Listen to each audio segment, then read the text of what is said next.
Hey everyone, Alex Telander here, and welcome to the Ostium Sagas. Now, if you're enjoying this series and want more right away, I just wanted to mention that you can get them on our Ostium Network Patreon at patreon.com/ostiumpodcast. By becoming a supporter at any level, you'll instantly get access to the next 15 episodes in the series.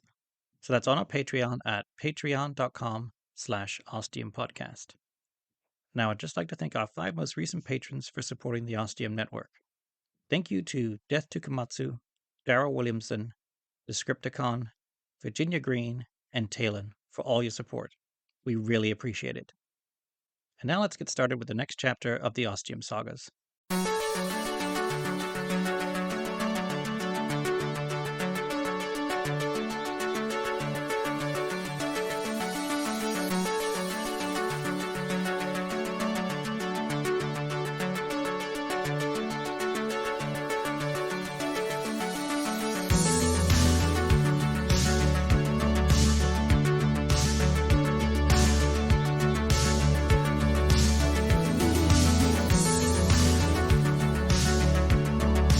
The Ostium Sagas.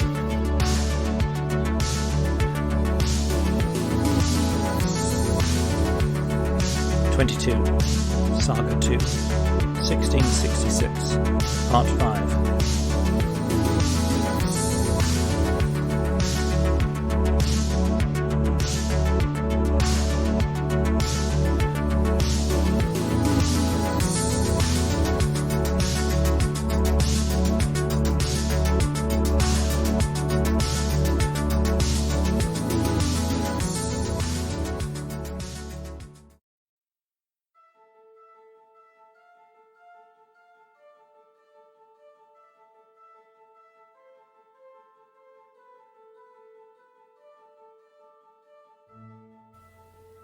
The year I picked was 1666, and the place was London, and the event was the Great Fire of London.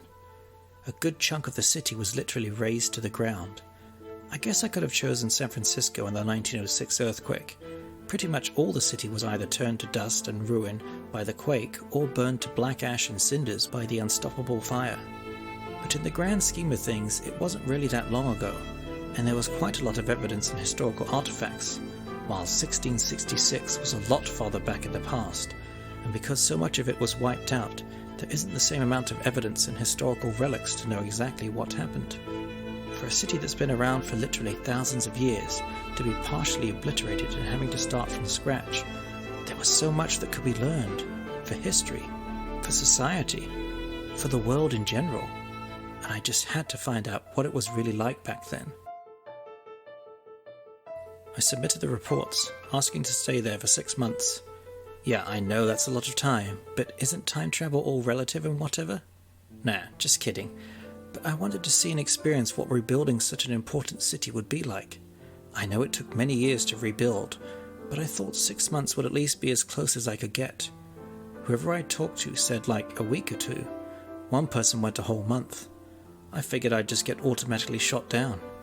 I was beyond shocked when my request got approved, along with everyone else's. I actually started doubting myself then. Had I made a mistake?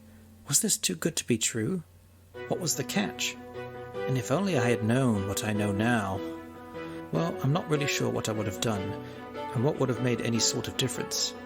Anyway, at the time I was over the moon. I wanted to go back in time like tomorrow, but I had to wait my turn, which took a couple weeks. In that time, there were some people who came back from their trips and just raved about how awesome it was. I felt like I'd heard about a lot more people going through the doors, and more should have been coming back by then, but weren't. I figured at first I had my numbers wrong. Again, a poignant clue that could have told me so much, or at the very least raised my hackles, but I was just too naive, too excited. With each story of a successful trip and how truly incredible it was to travel back in time to all these places, I knew I had found my true calling in life, or to be more exact, my calling had found me and brought me to this unique place. I couldn't wait for my turn. And then the day arrived, and I did my best not to lose it. I got dressed in my specific period-appropriate garb. I'd gone through all the training for the language and speech patterns of the 17th century. I'd worked for over a month getting my accent just right so I would blend in with the average person. We talked about the fact that as a Chinese person, I would stand out more in London in 1666. My cover story was that I'd be a tea merchant. It felt too cliché, bordering on racist to me, but I, perhaps stupidly, because I didn't want to jeopardize my chance of doing this in any way. I even had to change my accent a bit once we'd agreed on my assumed occupation to add more Asianness to the way I spoke. It made me gag a little. Actually, it made me gag a lot, and they could tell I was really uncomfortable with it, and who the hell wouldn't be, but reassured me that it would make me fit in better. Yeah, shocker. The people telling me this were white, but I powered through because I really, really wanted to time travel. We had our final 2-hour meeting going over the action plan of where I would arrive in London when I went through the Ostium door.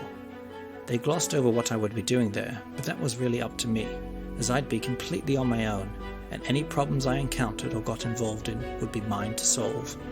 Then we came to the last part of the meeting and the plan, my return to Ostium. We pored over maps of the city, and the Ostium Network had settled on a warehouse building near to the Tower of London. There was a specific door down a rarely used alley, meaning few ever used the door, and it was mostly forgotten.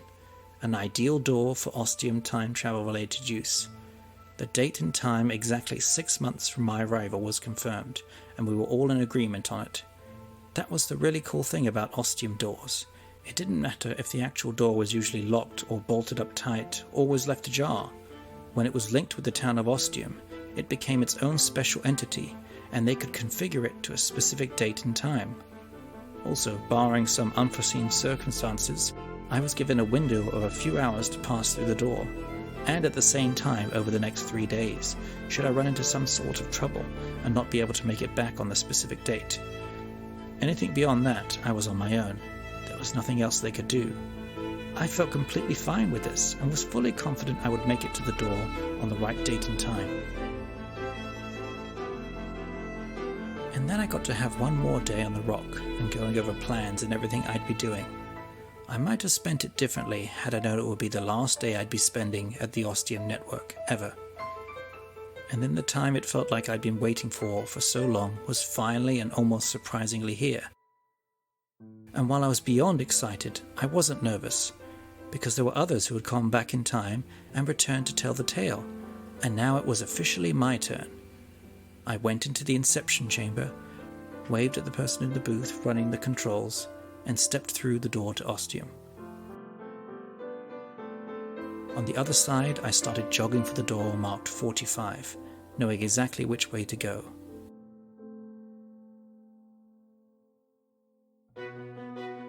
When I got there, I took a deep breath, forcing myself to calm. Then I opened the door and stepped through to Friday, September 1st, 1666, at 10 a.m.